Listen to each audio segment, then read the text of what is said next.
Hello दोस्तों, मैं राहुल। स्वागत है आप सबका maths by Rahul SO channel पे। अपने प्रीवियस ईयर क्वेश्चन की सीरीज में आज हमने लिया है 20 सितंबर शिफ्ट 1 का पेपर और उम्मीद है ये सीरीज आप लोगों को पसंद आ रही है। यदि पसंद आ रही है तो वीडियो को ज़्यादा से ज़्यादा लाइक कीजिए, चैनल को सब्सक्राइब कीजिए और अपने दोस्तों के साथ भी शेयर कीजिए। तो आइए शुरू करते हैं।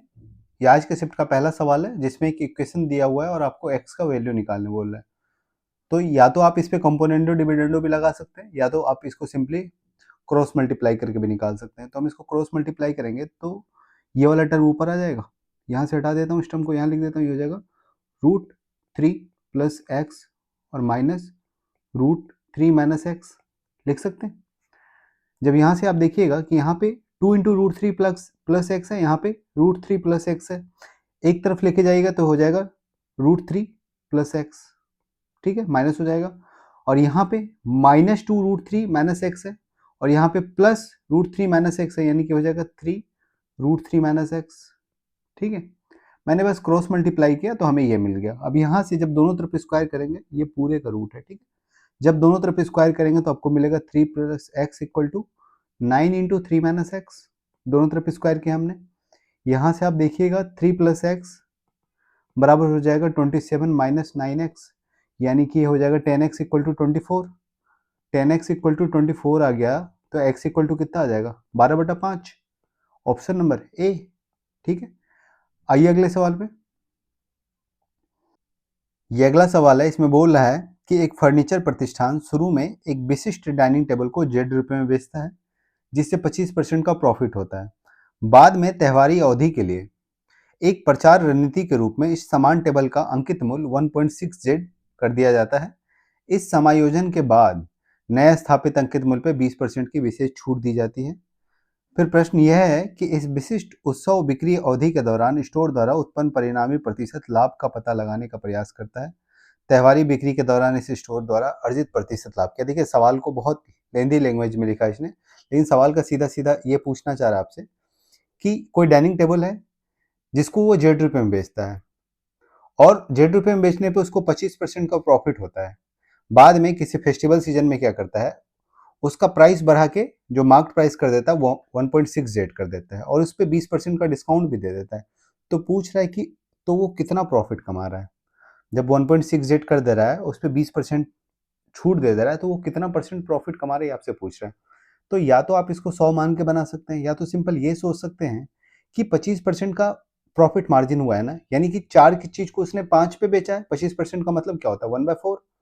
तो 4 की चीज को उसने 5 पे बेचा, यहां से एक प्रॉफिट होना चाहिए था।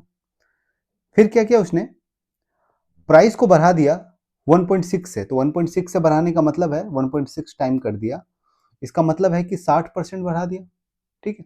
1.6 टाइम कर दिया तो 1.6 टाइम कर दिया तो इसको लिख सकते हैं 16/10 कर दिया, ठीक है। और इस पे 20% का छूट भी दे दिया, मतलब 10 की चीज को 8 में बेच दिया। यही मतलब हुआ 10% छूट का। इन तीनों को जब हम गुना करेंगे, क्योंकि तीनों चीज सक्सेसिव हो रही है ना, पहले 25% का प्रॉफिट लेता है, फिर प्राइस भी बढ़ा देता है और फिर 20% का डिस्काउंट भी दे देता है, तो तीनों चीज सक्सेसिव है। तो सक्सेसिव हम ऐसे निकालते हैं ना, तीनों को मल्टीप्लाई कर देते हैं, ठीक है। जब यहाँ से आप सक्सेसिव निकालिएगा तो 4 गुना 2 8, दो बार में, और कितना आ गया 5 गुना 16, 16×5 80 गुना 2 160, और नीचे 100। क्या निकला, 100 की चीज को 160 में बेच रहा है तो कितने परसेंट का प्रॉफिट ले रहा है 60% का। एक लाइन का सवाल था, बस इसका लैंग्वेज बहुत ही टफ कर दिया था सवाल में। आइए अगले सवाल पे। आप इसको 100 मान के भी बना सकते हैं। पिछले शिफ्ट के सवालों में आई थिंक एक या दो शिफ्ट में सेम टाइप का सवाल था बिल्कुल स्टार्टिंग में, तो वहां मैंने 100 मान के बताया, आप लोग वहां से भी देख सकते हैं। आइए अगले सवाल पे। ये अगला सवाल है, यहाँ पे 15%, यहाँ बोल रहा है 15% प्रतिवर्ष की दर से 2 वर्षों में 12,500 रुपए की राशि पर चक्रवृद्धि ब्याज क्या है यदि ब्याज 8 मासिक संयोजित होता है। देखिए, कंपाउंड इंटरेस्ट है, ये क्लियर हो गया। हर 8 महीने पे कंपाउंडेड हो जाता है। कंपाउंडेड होने का मतलब है हर 8 महीने का ब्याज प्रिंसिपल में जुड़ जा रहा है, मूलधन में जुड़ जा रहा है, हर 8 महीने का ब्याज। तो 2 साल के लिए निकालना है ना, तो आप देखिए 2 साल मतलब क्या, 24 महीने। 24 महीने में कितने 8 महीने होंगे, 3 बार आएंगे 8 महीने, 8 महीने, 8 महीने, यानी कि जो भी आपका इंटरेस्ट होगा वो 3 बार कंपाउंडेड होगा। अब देखिए, जो 15% रेट ऑफ इंटरेस्ट दिया हुआ है, ठीक है, ये 12 महीने का है ना, 1 साल का है, प्रतिवर्ष लिखा हुआ है, तो 8 महीने का कितना हो जाएगा 10% हो जाएगा।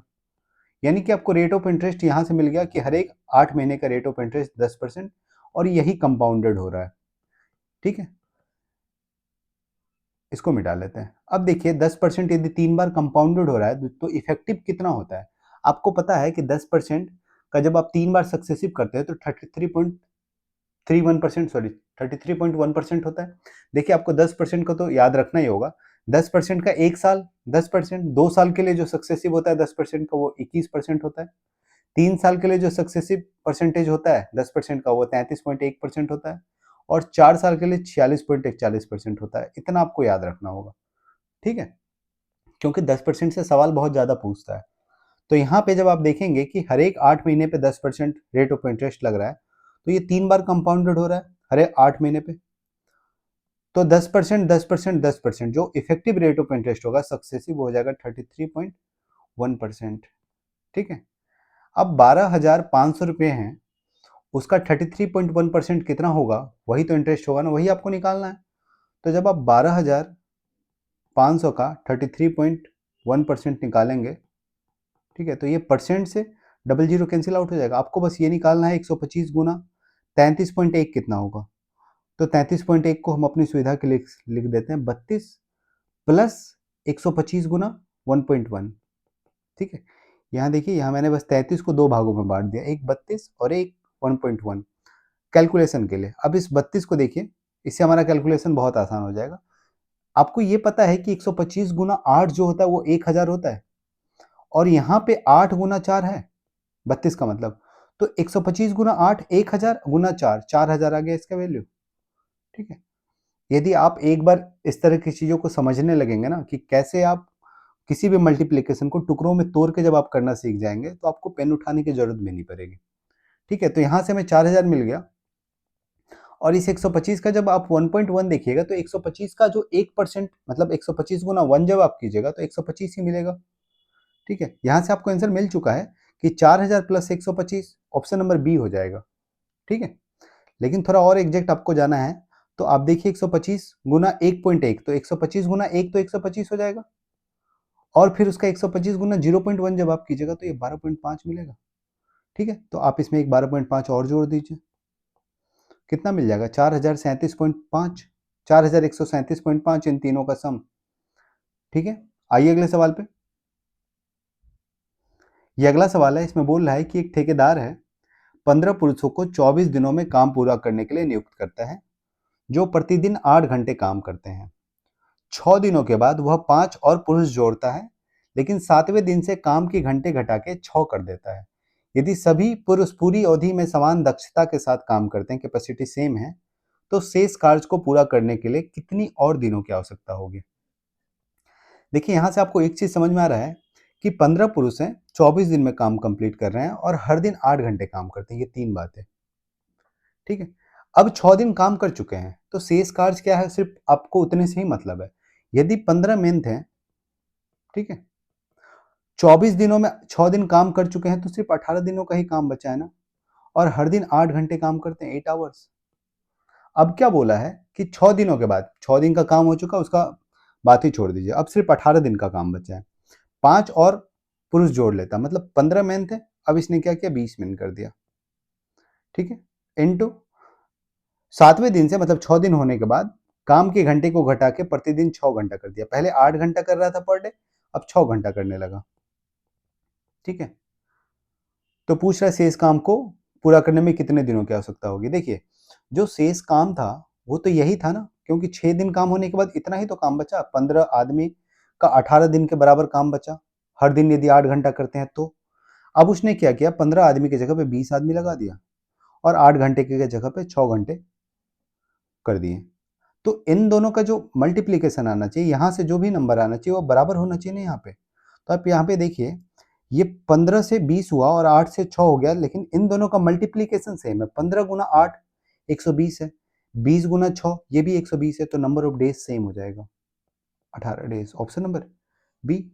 ठीक है, मैंने कुछ नहीं किया, मैंने बस जो भी हमें मल्टीप्लीकेशन दे रखा था उसी के अंदर एडजस्ट कर दिया चीजों को। ठीक है, तो 15 में 8 घंटे यानी कि 120, 20 में 6 घंटे यानी कि 120, यानी कि पर डे का उनका काम उतना ही हो रहा है, तो 18 दिन लगेंगे ना। बस आदमी 15 की जगह 20 हो गए, लेकिन उनका जो वर्किंग आवर है वो तो कम हो गया था ना, तो इसीलिए दिन उतने ही लगेंगे। आइए अगले सवाल पे।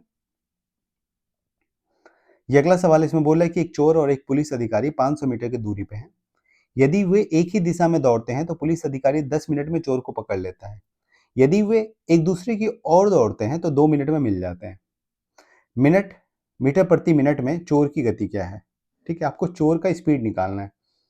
तो यदि 500 मीटर दूरी है पुलिस और चोर के बीच में, ठीक है, तो पहले जब दोनों अलग अलग, मतलब पुलिस चोर के पीछे भाग रहा है, तो दोनों का जो स्पीड होगा, क्योंकि दोनों एक ही डायरेक्शन में दौड़ रहे हैं और जब दो चीजें एक ही डायरेक्शन में चलती है तो उनका स्पीड माइनस होता है रिलेटिव स्पीड। ठीक है, तो 500 मीटर कवर करने में इन्हें 10 मिनट लग रहे हैं, यानी कि स्पीड कितना हो जाएगा 500 बटा 10, यानी कि 50 मीटर प्रति मिनट। यही होगा 50 मीटर प्रति मिनट। और ये किसका है? जब दोनों एक ही डायरेक्शन में दौड़ रहे हैं, यानी कि x माइनस वाई। ठीक है, x माइनस वाई। अब यहाँ पे एक बात और है कि x पुलिस का स्पीड है। यदि पुलिस तेज नहीं भागेगा तो चोर को पकड़ ही नहीं पाएगा।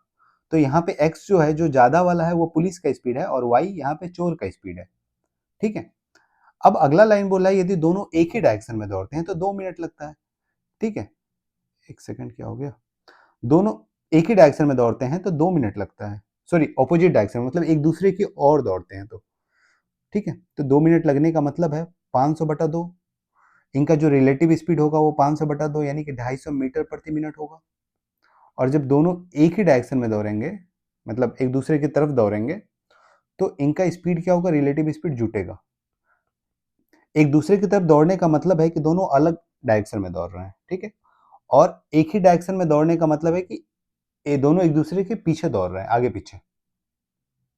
ठीक है, अब यहाँ से आप देखिए, यहाँ से आपको चोर का स्पीड निकालने बोल रहा है ना, और मैंने बताया कि y यहाँ पे चोर का स्पीड है और x पुलिस का स्पीड है। ठीक है, तो आप क्या कीजिएगा, आपको y निकालना है तो इस वाले इक्वेशन में से इसको घटा दीजिएगा। ठीक है, तो इसको घटा दीजिए आप यहाँ से, -50 बराबर माइनस एक्स और माइनस माइनस प्लस वाई। मैंने इसको घटा दिया तो यहाँ से मिल गया 200 बराबर x minus x cancel out 2y, यानी कि y कितना आ गया 100। चोर का स्पीड 100 आ गया। आइए अगले सवाल पे। ये अगला सवाल है, इसमें बोल रहा है कि एक परिमेय संख्या को एक अपरिमेय संख्या से गुना करने पे परिणाम किस प्रकार की संख्या होती है? परिमेय संख्या मतलब रेशनल नंबर और अपरिमेय संख्या मतलब इरेशनल नंबर। तो जब दोनों को मल्टीप्लाई कीजिएगा तो कैसा नंबर आपको मिलेगा? देखिए, परिमेय संख्या का जो मतलब होता है वो होता है कि किसी भी नंबर को जब आप p बाई क्यू में कन्वर्ट कर लीजिएगा तो वो रेशनल नंबर हो जाता है, परिमेय संख्या। और जब किसी भी नंबर को आप p बाई क्यू में कन्वर्ट नहीं कर पाए, मतलब किसी फ्रैक्शन में कन्वर्ट नहीं कर पाए, तो वो अपरिमेय संख्या होती है, मतलब इरेशनल नंबर होती है। तो कोई भी नंबर जो रूट के बाहर है, मतलब रूट के अंदर है, स्क्वायर रूट के अंदर बोल लीजिए, क्यूब रूट के अंदर बोल लीजिए, रूट के अंदर है लेकिन वो पूरी तरह बाहर नहीं निकल पा रहा है, तो उसको हम लोग बोलते हैं इरेशनल नंबर, अपरिमेय संख्या। जैसे हम बात करेंगे √3 की। ठीक है, √3 जो है वो इरेशनल नंबर है, क्योंकि इसको आप रूट से बाहर नहीं निकाल सकते। कोई भी नंबर जो पूरी तरह रूट से बाहर ना निकल पाए उसको इरेशनल नंबर बोलेंगे।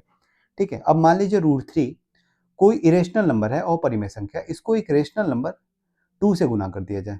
अब हमने किया रेशनल और इरेशनल का गुना, तो यहाँ से जो हम इसको लिख सकते हैं, इसको लिख सकते हैं, 2 को अंदर ले जाएंगे तो √12, 2 अंदर चला गया, 4 हो गया, 4 तिया 12। तो क्या इस √12 को आप रूट से बाहर पूरी पूरी ला सकते हैं? पूरी तरह से नहीं ला सकते। तो कोई भी नंबर जब रूट से पूरी तरह बाहर नहीं आएगी ना, तो उसको अपरिमेय संख्या बोलते हैं, यानी कि इरेशनल नंबर। ठीक है, तो जब भी आप इरेशनल को रेशनल से गुना करेंगे तो इरेशनल नंबर मिला, ये सही है। अब दूसरी बात यह है कि यदि आप √3 को 0 से गुना कर दे, 0 यहाँ पे क्या है? रेशनल, और √3 इरेशनल, तो जब भी आप इसको 0 से गुना करेंगे तो नंबर क्या हो जाएगा? 0, यानी कि ये क्या आ गया? रेशनल आ गया ना, 0 रेशनल होता है। तो एक बार इरेशनल मिला और एक बार रेशनल मिला, अपरिमेय भी मिला और परिमेय भी मिला, तो आंसर क्या हो जाएगा? डी, कि कभी कभी रेशनल और कभी कभी इरेशनल। आइए अगले सवाल पे। ये अगला सवाल इसमें बोल रहा है कि क्रमशः 3 सेंटीमीटर, 4 सेंटीमीटर और 5 सेंटीमीटर त्रिज्या वाले 3 धात्विक गोले को पिघला के एक एकल ठोस गोले में बदल दिया जाता है। तो नए गोले की त्रिज्या आपको निकालनी है। जब भी कोई चीज पिघला के मेल्ट करके दूसरी चीज बनाई जाती है तो वॉल्यूम बराबर होता है। वॉल्यूम बराबर होने का मतलब है कि जो बाकी कांस्टेंट टर्म है उसको आप साइड कर सकते हैं, ठीक है। दो यदि सेम चीज बनाई जा रही है तो दोनों का वॉल्यूम जब आप बराबर कीजिएगा तो कांस्टेंट टर्म तो कैंसिल आउट ही हो जाएगा ना। जब आप गोले की बात करेंगे यानी कि स्फीयर की, तो जो कांस्टेंट टर्म स्फीयर का वॉल्यूम क्या होता है, 4/3 पाई आर क्यू, ठीक है। तो 4/3 पाई आर क्यू, यहाँ पे आर ही तो बदल रहा है, 4/3 पाई तो कॉमन ही है ना, तो आप सिर्फ आर क्यू से देख सकते हैं, ठीक है। तो हम सिर्फ आर क्यू को ही देखेंगे। तो पहला वाला 3 छोटे-छोटे स्फीयर थे ना, तो पहले वाले स्फीयर का जो रेडियस है वो 3 सेंटीमीटर है, यानी कि 3 का क्यूब 27, ठीक है। 4 का क्यूब यानी कि 64 और 5 का क्यूब यानी कि 125, ठीक है। इनको पिघला के एक सिंगल स्फीयर बनाया जा रहा है जिसका रेडियस r मान लेते हैं, यही आपको r की वैल्यू निकालनी है। तो r का क्यूब इसके बराबर हो जाएगा क्योंकि दोनों का वॉल्यूम बराबर होना चाहिए। तो यहाँ से जब इन तीनों को सम कीजिएगा 27 प्लस 64 हो जाएगा 91 और प्लस 125 यानी कि 5 और एक 216 आ गया, ये आ गया 216 बराबर आर क्यूब। तो आर कितनी आ जाएगी, 6 का क्यूब ही होता है ना 216, तो आर की वैल्यू आ गई 6, ऑप्शन नंबर सी। आइए अगले सवाल पे। ये अगला सवाल इसमें बोल रहा है कि एक कार 2.5 लीटर पेट्रोल का उपयोग करके 18.4 किलोमीटर चलती है, तो कार की माइलेज माइलेज क्या है, माइलेज क्या होता है कि 1 लीटर पेट्रोल में कार कितना चल रहा है। इसमें पूछा दिया भी है कि किलोमीटर प्रति लीटर, मतलब 1 लीटर में कार कितना चलेगी। तो यदि 2.5 लीटर में, ठीक है, कार 18.4 किलोमीटर चलती है तो 1 लीटर में कितना चलेगी यही निकालना है ना हमें। तो 18.4 बटा 2.5 इतना ही चलेगी ना। अब आपको डिवाइड करने की जरूरत नहीं है, आप सीधा सीधा ये सोचिए कि यदि नीचे 10 बन जाए तो हम इजीली अपने दशमलव को 1 पॉइंट आगे खिसका सकते हैं ना। तो नीचे हम 10 बहुत इजीली बना सकते हैं, इसको 4 से गुना करेंगे तो नीचे 10 बन जाएगा, ऊपर भी 4 से गुना कर देंगे। तो 18 चौके 72 और 4 चौके 16, 73.6 आ गया। लेकिन चूंकि नीचे 10 से डिवाइड है तो ये 7.36 हो जाएगा, ठीक है। ये हो गया 7.36, 73.6 आया था लेकिन नीचे चूंकि 10 से डिवाइड करना है तो 7.36, ऑप्शन नंबर बी। आइए अगले सवाल पे। ये अगला सवाल है, इसमें बोल रहा है एक त्रिपक्षीय संयुक्त उद्यम में, मतलब एक 3 वे ज्वाइंट वेंचर है, कहने का मतलब यह है कि इसमें 3 तरह के लोग इन्वेस्ट कर रहे हैं। पहला निवेशक पूंजी लगाता है, पहला बंदा पैसे लगा रहा है, दूसरा समय और रणनीति का योगदान देता है, दूसरा जो बंदा है वो टाइम दे रहा है और तरीका बता रहा है बिजनेस करने का, और जो तीसरा है वो नेटवर्क ऑफ सप्लायर लाता है, मतलब जिन्हें सप्लाई करना है उनका नेटवर्क बना के लाता है। वे तीनों 3:2:2 के अनुपात में प्रॉफिट को शेयर करते हैं। यदि उद्यम जो बिजनेस है उससे पहले वर्ष में 1,40,000 रुपये कमाए जाते हैं तो रणनीतिकार यानी कि दूसरा भागीदार को कितना प्राप्त होना चाहिए, दूसरा भागीदार यानी कि 2, इस 2 यूनिट की वैल्यू पूछ रहा है। टोटल प्रॉफिट 1,40,000 और टोटल बंटना किस में, 3:2:2 इसी में तो बंटना है। आपसे इस 2 का वैल्यू पूछ रहा है, तो 3 2 5 5 प्लस 2 7 यूनिट का प्रॉफिट है यदि, ठीक है। प्रॉफिट दिया हुआ है 1,40,000, ठीक है। इसको 7 से डिवाइड करेंगे क्योंकि 7 यूनिट बराबर ये है, टोटल 7 में डिवाइड होना है ना 7 यूनिट में, और मिलना किस दूसरे भागीदार को कितना मिलना है, 2 यूनिट, ठीक है। दूसरे भागीदार को 2 यूनिट मिलना है आउट ऑफ 7, तो टोटल प्रॉफिट में 2/7 कर देंगे। तो यहाँ से आ गया 7 गुना 2 14, यानी कि 20,000 गुना 2 40,000, ऑप्शन नंबर सी। आइए अगले सवाल पे। ये अगला सवाल है, इसमें बोल रहा है कि रिबन को 2:3:5 के अनुपात में 3 टुकड़ों में काटा जाता है। यदि सबसे लंबे टुकड़े की लंबाई 20 सेंटीमीटर है तो रिबन की कुल लंबाई कितनी होगी। देखिए आप यहाँ से देख सकते हैं सबसे लंबा टुकड़ा जो है 2:3:5 में 5 ही है ना, ठीक है। और 5 की वैल्यू 20 दे रखी है यानी कि 4 गुना दे रखा है। तो पूछा टोटल लंबाई कितना है, तो टोटल लंबाई 2:3:5 में टोटल लंबाई हो जाएगा 5 3 8 2 10, और 1 यूनिट बराबर 4 आया क्योंकि 5 यूनिट बराबर 20 सेंटीमीटर दिया हुआ है सबसे लंबे टुकड़े की लंबाई, ठीक है। और सबसे लंबा टुकड़ा ये है, तो 5 यूनिट बराबर 20, तो 1 यूनिट की वैल्यू आ जाएगी 4, और टोटल लंबाई यहाँ से कितना है 5 3 8 2 10, तो 10 गुना 4, टोटल रिबन की लंबाई कितनी हो जाएगी 40। अगले सवाल पे आते हैं। ये अगला सवाल है, इसमें बोला है कि एक शहरी परियोजना में 3:4:5 के भुजा अनुपात वाले त्रिकोणीय भूखंड आवंटित किए गए। यदि परिमाप 60 मीटर है तो क्षेत्रफल ज्ञात करें। देखिए जब हम बात करेंगे 3, 4, 5 की तो इसका मतलब है ये एक ट्रिपलेट नंबर है।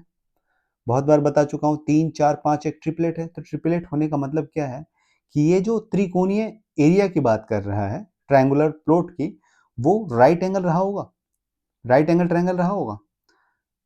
राइट एंगल ट्रायंगल में ही तो जो साइड्स होती है वो ट्रिपलेट होती है। ठीक है, तो यानी कि राइट एंगल है जिसका साइड दिया हुआ है 3, 4 और 5।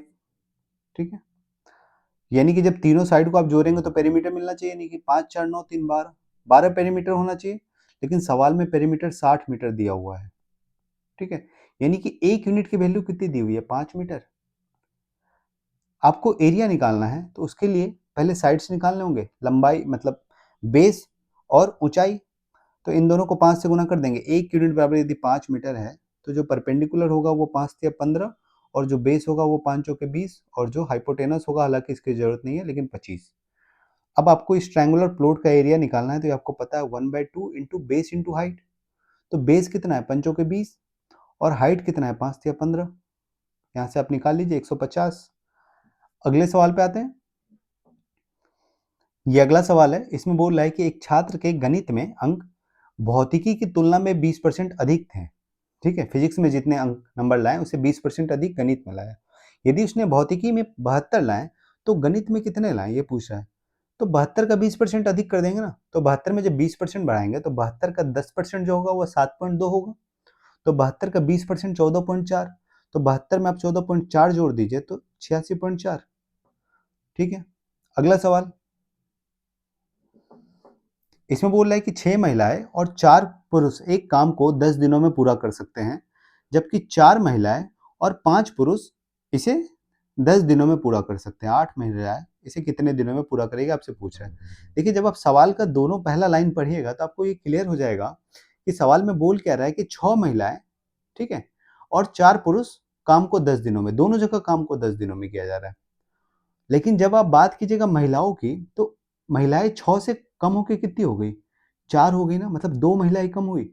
और उसको कंपनसेट करने के लिए सिर्फ एक ही पुरुष बढ़ा, 4 पुरुष यहाँ था, 5 पुरुष हुआ, क्योंकि नंबर ऑफ डेज तो सेम है ना। मतलब कहने का मतलब ये है कि 2 महिलाओं के बराबर एक पुरुष है, क्योंकि 2 महिलाएं कम हुई और एक पुरुष बढ़ा दिया तो काम सेम डे में कंप्लीट हो रहा है। यानी कि 2 महिलाओं का काम एक पुरुष कर सकता है। यानी कि आप यहाँ से बोल सकते हैं 2 men इक्वल टू, सॉरी 2 महिलाएं 2 वुमेन इक्वल टू 1 मैन। ठीक है, क्योंकि 2 महिलाएं कम हुई और एक पुरुष बढ़ा दिया तो काम सेम दिन में कंप्लीट हो रहा है। यानी कि 2 महिलाओं के बराबर का काम एक पुरुष अकेला कर सकता है। तो 2 वुमेन इक्वल टू 1 मैन। ठीक है, अब देखिए सवाल में जो आपको पहला लाइन दिया हुआ है, यहीं से आप एक इक्वेशन बना लीजिए। आपको बोल रहा है 6 महिलाएं और 4 पुरुष, तो आप बोल सकते हैं कि 4 पुरुष का मतलब कितना है। यदि एक पुरुष इक्वल टू 4 महिलाएं हैं, एक second, 2 women equal to 1 man है ना, 2 वुमेन इक्वल टू 1 मैन। ठीक है, यदि एक पुरुष 2 महिलाओं के बराबर है तो 4 पुरुष कितने महिलाओं के बराबर रहा होगा, 8 महिलाओं के। अब यहाँ पे देखिए आप सीधा सीधा ये बोल सकते हैं, सीधा ये बोल सकते हैं कि 8 महिलाएं यहाँ, ठीक है, और 6 महिलाएं यहाँ, 14 महिलाएं काम कितने दिनों में कर रही है, 10 दिनों में। ठीक है, तो आप सीधा बोल सकते हैं 14 वुमेन कोई काम 10 दिनों में कर सकती है। तो पूछ रहा है 8 वुमेन कितने दिन में करेगी, तो 8 से इसको डिवाइड कर देंगे। यहाँ से आ जाएगा 140/8 यानी कि 35/2, ऊपर नीचे 4 से डिवाइड हो गया। ठीक है, ऊपर भी 4 से काटेगा तो 35 आ जाएगा, नीचे 4 से काटेगा तो 2। कितने दिन आ गए, 17.5 दिन। ये भी डे था, ये भी डे हो गया। ठीक है, ये वुमेन था, तो 17.5 दिन, ऑप्शन नंबर सी। आइए अगले सवाल पे। ये अगला सवाल है, इसमें बोल रहा है कि 8 क्रमागत सम संख्याओं के एक समूह का औसत 41 है। समूह में सबसे छोटी और सबसे बड़ी संख्याओं का योग क्या होगा। देखिए, आप लोग को एक बात बता चुके हैं, पहले भी बहुत बार बताया है कि कोई भी नंबर जब अरिथमेटिक प्रोग्रेशन यानी कि समांतर श्रेणी में होती है, किसी भी नंबर का सीरीज जब समांतर श्रेणी में होता है, कहने का मतलब है उनके बीच जो डिफरेंस है वो सेम है। जैसे पहला नंबर 2 है, अगला 5 है, 3 से बढ़ा, फिर अगला 8 होगा, फिर 3 से बढ़ा, फिर अगला 8 होगा, फिर 3 से बढ़ा। इस तरह से यदि कोई नंबर सेम डिफरेंस से आगे बढ़ रहा है और उसका एवरेज निकालना हो तो आप सीधा सीधा क्या करते हैं, पहले नंबर को जोड़ते हैं और आखिरी नंबर को जोड़ते हैं और 2 से डिवाइड कर देते हैं, उसका एवरेज निकल जाता है। यानी कि यहाँ पे एवरेज कितना हो जाएगा 2 + 14/2 यानी कि 8। ठीक है, या तो आप ये भी देख लेते कि बीच का नंबर कितना है। ठीक है, तो किसी भी अरिथमेटिक प्रोग्रेशन यानी कि समांतर श्रेणी का जब आप माध्य निकालेंगे, एवरेज निकालेंगे, तो वो कैसे निकालते हैं? तो सीधा आप पहले नंबर और आखिरी नंबर को जोड़ के 2 से डिवाइड कर देते हैं। तो यहाँ पे भी जो सम संख्याएं हैं क्रमागत हैं, मतलब लगातार हैं। तो लगातार हैं तो उनके बीच का डिफरेंस सेम होगा, 2 2 2 का डिफरेंस होगा सम संख्याएं हैं तो 8 क्रमागत सम संख्या है, यानी कि ये समांतर श्रेणी में है, उसका एवरेज दिया हुआ है 41। तो हम ये बोल सकते हैं कि सबसे बड़ी संख्या और सबसे छोटी संख्या सबसे पहली और सबसे आखिरी संख्या होगी।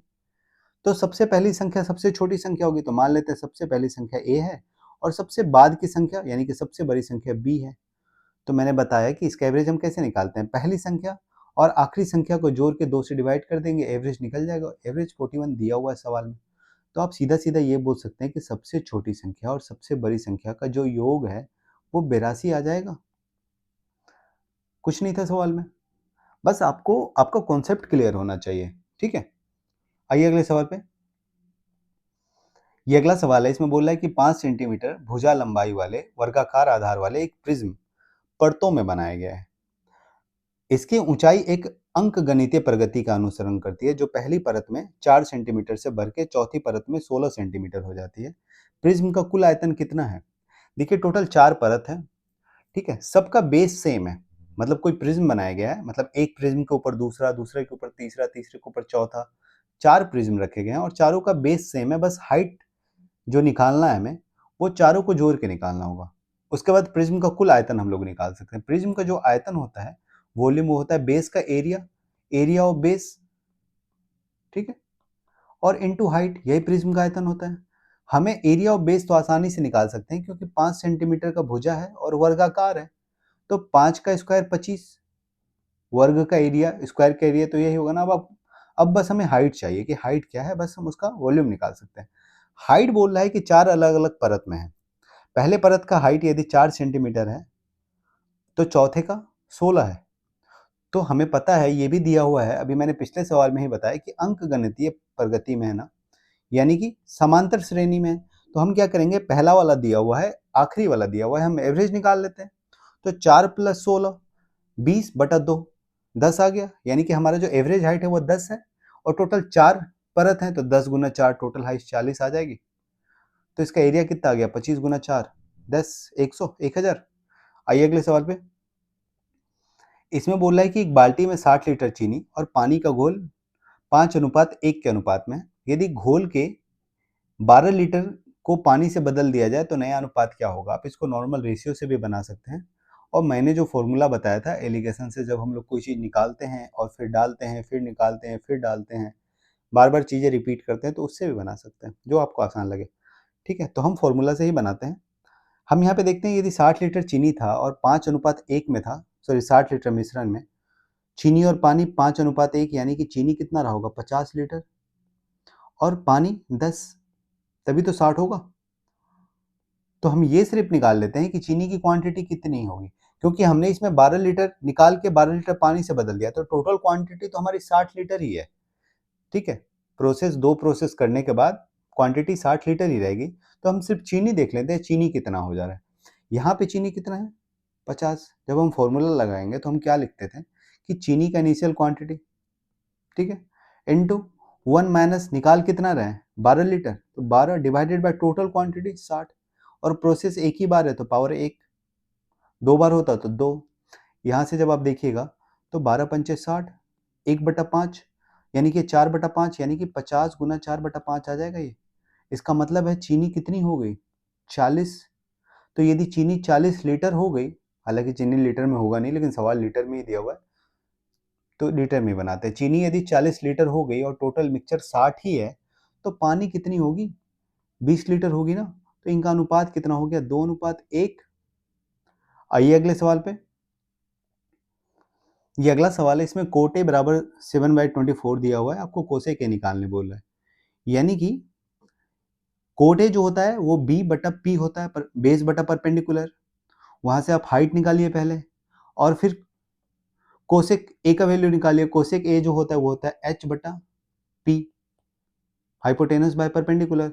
और कोटे जो होता है वो होता है बी बटा पी, ठीक है, बेस बटा परपेंडिकुलर। तो यहाँ से आप या तो एच निकाल लीजिए या तो सीधा सीधा ये सोचिए कि यहाँ पे भी बेस में पी है मतलब नीचे, और यहाँ पे भी पी है नीचे। तो यानी कि यहाँ पे पी की वैल्यू यदि 24 है तो ऑप्शन में हमारे पास नीचे 24 होना चाहिए, और एक ही ऑप्शन है जहाँ पे डिनोमिनेटर में हमारे पास 24, ऑप्शन नंबर बी, ठीक है। और कहीं पे नीचे में 24 है? नहीं है ना, तो ऑप्शन नंबर ए ही होगा, क्योंकि पी की वैल्यू तो हमें 24 ही पता है ना, ऊपर जो भी हो, ठीक है। हालांकि ऊपर 25 होगा, क्योंकि आप लोगों को पता है 7, 24 और 25 ट्रिपलेट होता है। तो यदि 7 और 24 का कॉम्बिनेशन मिल रहा है तो हाइपोटेनस पी ही हो, 25 ही होगा, ठीक है। आइए अगले सवाल पे। ये अगला सवाल है, इसका सॉल्यूशन निकालना है, तो दोनों इक्वेशन को हमें एक्स और वाई की वैल्यू निकालनी होगी। तो हम क्या करेंगे ना, वाई की वैल्यू पहले निकाल लेते हैं। वाई की वैल्यू इसलिए निकालेंगे क्योंकि वाई की वैल्यू से हमें आंसर पता चल जाएगा। इन चारों ऑप्शन में वाई की वैल्यू अलग अलग है। हालांकि एक्स की वैल्यू हर जगह अलग है, बस दो जगह सेम है, ठीक है। तो हम सीधा वाई की वैल्यू निकाल लेंगे, तो हमें एक ही बार में आंसर पता चल जाएगा कि आंसर क्या होगा। तो वाई की वैल्यू निकालने के लिए एक्स को कटाना होगा, ठीक है। तो इसको क्या करते हैं, यहाँ पे 3x है, इसको भी 3x बना लेते हैं। तो 3x बनाएंगे तो 3 से गुना कर देंगे, ये हो जाएगा 3y बराबर -3x प्लस 6। अब इन दोनों को जोड़ देंगे, इसको और इसको। जब इन दोनों को जोड़ेंगे तो आपको मिलेगा 4y इक्वल टू 2। y कितना आ गया 0.5, ऑप्शन नंबर सी। आइए अगले सवाल पे। ये अगला सवाल है, इसमें बोल रहा है कि जब एक तिर्यक रेखा मतलब ट्रांसवर्सल लाइन दो समांतर रेखाओं को काटती है तो एकांतर आंतरिक कोणों में से एक 115 डिग्री होता है। एकांतर आंतरिक पक्ष पे इसके विपरीत स्थित कोण का माप किया। देखिए सवाल क्या है, सवाल ये है कि दो पैरेलल लाइंस है, ये पहला लाइन ये दूसरा लाइन, दोनों लाइन एक दूसरे के समानांतर है। इसको एक तीसरी लाइन काट रही है, ठीक है। आपको जो दिया हुआ है अल्टरनेट इंटीरियर एंगल, देखिए इसमें इंटीरियर जो होता है वो अंदर की तरफ का कोण होता है, मतलब इसके बीच में जो भी कोण बनेगा उसको इंटीरियर बोलेंगे। और इस लाइन के यानी कि लाइन L1 या लाइन L2 के बाहर जो भी कोण बनेगा, यदि इधर कोई कोण बन रहा है तो उसको एक्सटीरियर, और इधर कोई कोण बन रहा है तो उसको एक्सटीरियर। मतलब जब हम बात करेंगे इस कोण की तो एक्सटीरियर होगा, इस कोण की तो भी एक्सटीरियर होगा, इस कोण की बात करेंगे तो ये सारे इंटरनल कोण है जो अंदर की तरफ बन रहे हैं लाइन के, ठीक है। अब देखिए इसको मिटा देते हैं। इंटीरियर एंगल अब आपको पता चल गया कि अंदर की तरफ बनेंगे। उसमें बोल रहा है कि एक इंटीरियर एंगल 115 डिग्री का है। तो आप खुद बताइए इन दोनों में से कौन सा 115 होगा? ऑब्वियसली ये वाला 115 होगा, देखने से लग रहा है 90 डिग्री से ज़्यादा। तो ये यदि 115 है, आपसे सवाल पूछ रहा है कि एकांतर, एकांतर का मतलब होता है अल्टरनेट, इंटीरियर एंगल। तो अल्टरनेट का मतलब है ये एंगल और ये एंगल एक दूसरे के कोरस्पोंडेंस होता है, अल्टरनेट ये वाला हो जाएगा, ठीक है। यानी कि 115 का जो अल्टरनेट एंगल होगा ये वाला हो जाएगा। और अल्टरनेट एंगल जो होता है वो बराबर होता है, यानी कि ये 115 है तो दूसरा इंटीरियर अल्टरनेट एंगल वो भी 115 ही होगा, ठीक है। ऑप्शन नंबर डी यही आपसे पूछ रहा था कि यदि एक अल्टरनेट इंटीरियर एंगल 115 है तो दूसरा कितना होगा, वो भी अल्टरनेट इंटीरियर साइड पे, तो 115 ही होगा। आइए अगले सवाल पे। ये अगला सवाल है, इसमें बोल रहा है कि त्रिभुज एबीसी और त्रिभुज एक्स वाई जेड ये सिमिलर होगा, ठीक है। ये प्रिंटिंग मिस्टेक हो गया है, सिमिलर का सिंबल ऐसे नहीं होता है, ये होता है सिमिलर का सिंबल, ठीक है। दो ट्राइंगल एक दूसरे के सिमिलर हैं, एबीसी और x Y z. A B 4 centimetre दिया हुआ है, बीसी 6 है, एक्स वाई 8 है, तो वाई जेड का वैल्यू आपसे पूछ रहा है। तो यहाँ पे क्या होता है ना, जो साइड का रेशियो होता है वो बराबर होता है। तो यहाँ से जब आप देखिएगा एबीसी में ए बी और एक्स वाई जेड का जो रेशियो होगा, यानी कि 4 और 8 का रेशियो दो गुना हो गया ना, 4 से 8, ठीक है। तो बीसी, यहाँ पे बीसी है, यहाँ पे वाई जेड है, तो बीसी का दो गुना होगा वाई जेड। तो बीसी यदि 6 है तो वाई जेड उसका दो गुना यानी कि 12 हो जाएगा। दोस्त समरूप त्रिभुज में क्या होता है, भुजा का रेशियो बराबर होता है। यदि A B X Y Z का आधा है, कहने का मतलब यदि एक्स वाई जो है दूसरे ट्रायंगल में जो एक्स वाई है वो ए बी का दो गुना है, तो वाई जेड जो होगा वो बी सी का दो गुना होगा, ठीक है। तो 12 हो जाएगा ऑप्शन नंबर बी। आइए अगले सवाल पे। यहाँ पे x बराबर 2 प्लस रूट थ्री दिया हुआ और आपसे पूछ रहा है x minus one by x, तो सिंपली इसका वैल्यू रख देंगे। ये हो जाएगा 2 प्लस रूट थ्री और minus 1 divided by 2 plus root three. इसको रेशनलाइज करना होगा हमें, तो ऊपर नीचे 2 माइनस रूट थ्री से गुना करेंगे, ठीक है। अब यहाँ पे आप देखिएगा 2 प्लस रूट थ्री और 2 माइनस रूट थ्री यानी कि ए स्क्वायर माइनस बी स्क्वायर, तो 2 का स्क्वायर 4 और माइनस रूट थ्री का स्क्वायर 3, 4 माइनस 3 1, ये टर्म ही गायब हो जाएगा क्योंकि इसकी वैल्यू 1 हो जाएगी पूरे की। ये हो गया 1, तो बचा क्या? बचा 2 प्लस रूट थ्री और minus 2 minus minus plus root three, यहाँ से आ जाएगा 2 root three, option number B. आइए अगले सवाल पे। ये अगला सवाल है, इसमें बोल रहा है कि एक वृत्त की त्रिज्या 5 सेंटीमीटर है और इसमें 8 सेंटीमीटर लंबाई की एक जीवा है, तो वृत्त के केंद्र से जीवा की दूरी क्या होगी? देखिए आप लोगों को एक बात याद रखना है कि जब हम बात करेंगे रेडियस की, एक रेडियस हो गया, ठीक है, एक जीवा है, उसको जीवा को कोड मान लेते हैं, सी लिख देते हैं, रेडियस कोड का हाफ और कोड और सेंटर के बीच के डिस्टेंस को डी मान लेते हैं, ठीक है। ये जो है सी बटा टू, ये जीवा का आधा हो गया यानी कि कोड बाय टू, डी हो गया सेंटर से लेके कोड के बीच का डिस्टेंस, जीवा का डिस्टेंस, और आर हो गया रेडियस। ये तीनों चीज ना ट्रिपलेट बनाती है। ट्रिपलेट बनाने का मतलब है कि ये किसी राइट एंगल ट्रायंगल के 3 साइड्स के बराबर होंगी, ठीक है, जहां पे आर जो है वो हाइपोटेनस होगा, कर्ण होगा। देखिए कैसे होता है ये, इसको आप लोग एक फिगर से पहले समझ लीजिए। एक हमने सर्कल बनाया, सर्कल में एक हमने कोड ड्रॉ कर लिया, मान लेते हैं ए बी हमारा कोई कोड यानी कि जीवा है, और ये सेंटर है हमारा ओ, ठीक है। सेंटर से जब हम डिस्टेंस की बात करेंगे सेंटर से कोड की, तो ये जो डिस्टेंस, ये जो लाइन खींचते हैं, ये कोड को 2 बराबर भागों में बांटता है, यानी कि यहाँ से यहाँ तक का डिस्टेंस क्या हो जाएगा, पूरा डिस्टेंस यदि कोड सी के बराबर है तो ये डिस्टेंस सी बाई टू हो जाएगा, ठीक है। इसको हमने बोल दिया सी बाई टू, एक सेकेंड, ये जो डिस्टेंस है हमारा ये हो गया सी बाई टू, ठीक है। और ये हमारा हो गया सेंटर से कोड का डिस्टेंस, इसको डी लिख देते हैं, और ये हमारा रेडियस, ये तो पता है, ठीक है। तो आप यहाँ देखिए, क्या ये तीनों ट्रिपलेट नहीं बनाएंगे? ये तीनों एक राइट एंगल ट्रायंगल के 3 साइड्स नहीं है?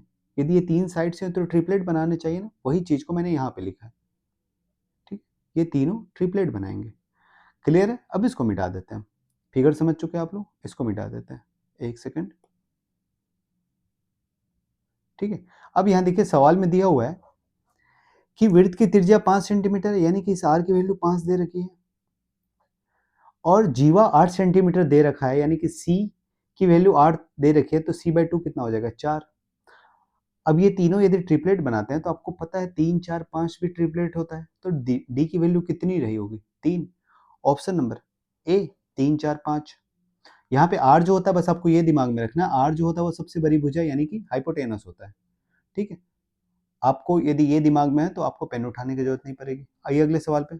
हालांकि ये फिगर से आप लोगों को दिखना चाहिए, आपको सवाल बनाते बनाते ये फिगर दिखने लगेगा दिमाग में ही, आपको ड्रॉ करने की जरूरत नहीं पड़ेगी। आइए अगले सवाल पे। ये अगला सवाल है, इसमें बोल रहा है कि 12 सेंटीमीटर त्रिज्या वाला एक वृत्त है, दो त्रिज्याएं इस प्रकार से खींची गई है कि उनके सिरों को जोड़ने वाली जीवा की लंबाई 12 सेंटीमीटर है, बनने वाले लघु वृत्तखंड का क्षेत्रफल क्या होगा? देखिए सवाल यह है कि एक सर्कल है, ठीक है, इसमें दो रेडियस इस तरह से खींची गई है, मान लेते हैं ये सेंटर है और दो रेडियस खींची गई है, पहला और ये दूसरा, कि इनके सिरों को जोड़ने वाला जो जीवा है यानी कि जो कोड है वो 12 सेंटीमीटर है, तो मान लेते हैं ये हमारा कोड है जो दोनों रेडियस को जोड़ रहा है। यदि सेंटर ओ है और कोड ए बी है, तो ए बी का लेंथ दिया हुआ है सवाल में 12, ठीक है, और रेडियस भी 12 दे रखा है, यानी कि ये तीनों 12 हैं, ये भी 12, ये भी 12, ये भी 12, तो ये right angle triangle, sorry equilateral triangle नहीं हो जाएगा, तीनों साइड्स बराबर है तो, और यदि इक्विलेटरल ट्रायंगल होगा तो ये वाली एंगल 60 डिग्री, मतलब तीनों एंगल 60 हो जाएगी, ठीक है। मुझे बस एक ही एंगल की जरूरत है, एक सेकेंड, ठीक है, ये एंगल 60 हो गया, ये आपको पता है, और साइड्स 12 हैं, इक्विलेटरल ट्रायंगल है। आपको निकालना क्या है, लघु वृत्तखंड का क्षेत्रफल, एरिया, और यहाँ पे जो लघु वृत्तखंड होगा यानी कि माइनर सेगमेंट होगा वो ये होगा, ठीक है, इसका एरिया निकालना है आपको। तो उसके लिए आपको करना क्या होगा, पूरे सेक्टर का एरिया निकाल के उसमें से ट्रायंगल का एरिया माइनस करना होगा, पूरा सेक्टर मतलब इस पूरे का एरिया निकाल के, ये सेक्टर हो गया, तो सेक्टर का एरिया आप निकाल लीजिए और ट्रायंगल का एरिया माइनस कर दीजिए, तो सेक्टर का एरिया क्या होता है, वो होता है theta by 360 into pi r square, ये सेक्टर का एरिया होगा, माइनस ट्रायंगल का एरिया कर देंगे आप लोग तो सेगमेंट का एरिया आ जाएगा, ठीक है। तो माइनस ट्रायंगल का एरिया, और इक्विलेटरल ट्रायंगल है यानी कि √3/4 इंटू ए स्क्वायर, और ए दिया हुआ है 12 सेंटीमीटर, तो 12 का स्क्वायर 144, थीटा की वैल्यू 60 दी हुई है, तो 60/360 यानी कि 1/6, ये हो गया 1/6 इंटू पाई, आर दिया हुआ है 12, तो 12 का स्क्वायर 144, ठीक है, और माइनस √3/4, ये कट जाएगा कितने बार में, 36 बार में, कितना आ गया 36 √3, और यहाँ से 6 गुना 2 12, 6 चौके 24, 24 pi minus 36 √3, option number B. आइए अगले सवाल पे। ये अगला सवाल है, इसमें बोल रहा है कि साइन एक्स बराबर 0.6 है और x की जो वैल्यू है 0 से 90 डिग्री के बीच है, तो sign 2x plus cos 2x का वैल्यू निकालना है आपको। साइन x 0.6 है यानी कि 6/10 हो जाएगा, 6/10 का मतलब है 3/5। यदि साइन x 3/5 है तो साइन x होता क्या है, p/h, परपेंडिकुलर बटा हाइपोटेनस। यदि p 3 है और हाइपोटेनस 5 है, आपको पता है कि 3 4 5 क्या होता है, ट्रिपलेट होता है, तो बेस कितनी रही होगी, 4। अब आप सीधा ये निकाल सकते हैं साइन 2x क्या होता है और कोस 2x क्या होता है, इसकी वैल्यू रख दीजिएगा, निकल जाएगा आंसर। तो साइन 2x होता है 2 sin x into cos x, ठीक है, और कोस 2x होता है cos square x minus sine square x, ठीक है, सबकी वैल्यू रख दीजिए। जब आप साइन एक्स की वैल्यू रखेंगे यहाँ पे तो ये हो जाएगा, एक सेकेंड, ये 2 के जगह पे, सॉरी, ये 2 के जगह पे 2 इंटू साइन एक्स हो गया 3/5, और कोस एक्स क्या होगा, b/h यानी कि 4/5, प्लस कॉस एक्स 4/5 का स्क्वायर यानी कि 16/25, और साइन एक्स 3/5 का स्क्वायर यानी कि 9/25। यहाँ से देखिए ये भी 4 तिया 12 गुना 2 24/25, ठीक है, सबके बेस में 25 है तो 25 सबके बेस में रख लेते हैं, ये 24 हो गया, प्लस 16 माइनस 9, कितना आ जाएगा, 9 7 16 24 31, 31/25, ये आ गया 31/25। ऊपर नीचे जैसे ही आप 4 से गुना कीजिएगा, ठीक है, तो नीचे आपको 100 मिल जाएगा, 100 मिलेगा तो कैलकुलेशन आसान हो जाएगा, तो नीचे 100 मिल गया, और ऊपर 31 गुना 4 यानी कि 124, 124 को जब 100 से डिवाइड कीजिएगा तो 1.24, ठीक है। आइए आज के आखिरी सवाल पे। ये आज का आखिरी सवाल है, इसमें बोल रहा है 12.345 को 0.067 से गुना करें और अपने उत्तर को 4 दशमलव स्थानों तक पूर्णांकित करें। देखिए 4 डेसिमल तक हमको वैल्यू चाहिए और ऑप्शन में भी हमारे पास 4 डेसिमल तक है, तो हम एक काम करेंगे कि हम 4 डेसिमल में हमें आंसर कब मिलता है, जब भी किसी चीज को हम लोग 1 पे 4 जीरो से डिवाइड कर देते हैं, मतलब जब भी किसी चीज को हम लोग 10,000 से डिवाइड करेंगे तो हमें 4 दशमलव में चीजें मिलेगी, यदि जीरो कटने वाला नहीं होगा तो हम क्या करते हैं ना, पहले से ही नीचे 10,000 उतार के रख लेते हैं। तो नीचे 10,000 उतारने का मतलब है 4 जीरो उतारना, यदि नीचे 4 जीरो होगा तभी तो 4 दशमलव तक आंसर मिलेगा आपको।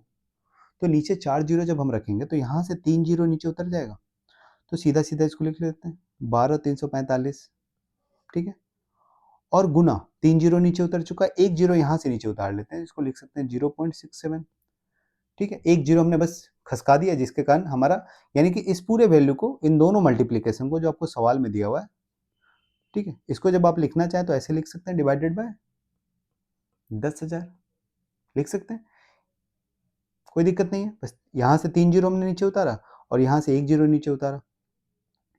अब देखिए हमें 4 दशमलव स्थानों तक सही आंसर चाहिए ना, तो इसकी जरूरत ही नहीं है, ये हमें दे ही देगा, इसको हटा देते हैं, हम बस ऊपर वाले को गुना कर लेते हैं। अब हमें गुना करना है 123 1 2 3 4 5 को 0.67 से, ठीक है। अब यहाँ पे भी हम थोड़ा दिमाग लगाएंगे, जैसे हम कैलकुलेशन करते हैं, हम क्या करेंगे, यहाँ पे ये देखते हैं कि जब भी किसी नंबर को 1 से गुना करते हैं आप, तो नंबर खुद ही मिलता है ना, लेकिन यहाँ पे आप 0.67 से गुना कर रहे हैं, यानी कि कितना परसेंट कम, 1 से कितना परसेंट कम हो जा रहा है, तो 33% कम हो रहा है ना।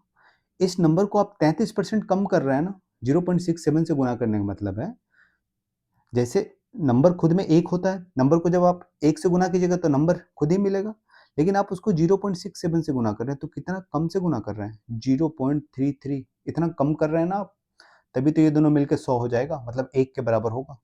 तो आप नंबर को कर क्या रहे हैं, 0.33 यानी कि 33% कम कर रहे हैं, ठीक है। तो इसका मतलब ये हो गया कि आप इस नंबर को 33% कम कर रहे हैं, तो नंबर को 33% कम करने का मतलब क्या है कि 1/3 मान लीजिए। ठीक है, आप मान लीजिए 1/3 कर रहे हैं, तो 1/3 कम कर रहे हैं ना, तो आप सीधे इस नंबर को 1 2 3 4 5 को 1/3 इसमें से घटा दीजिए। तो इसका जब आप 1/3 घटाएंगे तो 12 को 3 से डिवाइड करेंगे तो 4, 3 को 3 से डिवाइड करेंगे तो 1, 15 को 3 से डिवाइड करेंगे तो 15।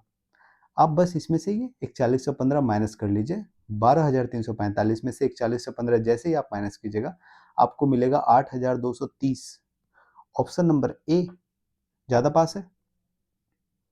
क्लियर है? क्योंकि इसके नीचे में भी 10,000 हमने छोड़ा हुआ है, 8,230 आया और नीचे 10,000 छोड़ा हुआ था। क्यों? क्योंकि दशमलव के बाद हमें 4 नंबर चाहिए थे, इसीलिए 10,000 छोड़ा हुआ था।